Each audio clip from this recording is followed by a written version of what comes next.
காவல் கிணறு அருகே நெல்லை கன்னியாகுமரி தேசிய நெடுஞ்சாலையில் பாரதிய ஜனதா கட்சி பிரமுகர் புத்தம்புது சொகுசு கார் மோதியதில் கூலி தொழிலாளிகள் 2 பலியாகினார்கள்.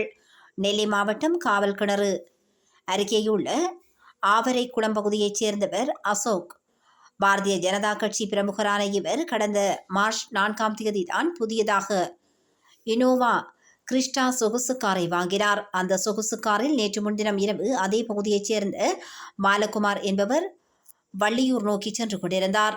கன்னியாகுமரி சந்திப்பு 4 வழிச்சாலைகளில் குமாரபுரம் அருகே சென்றபோது முன்னால் சென்ற மோட்டார் சைக்கிள் மீது கார் மோதி விபத்துக்குள்ளானது.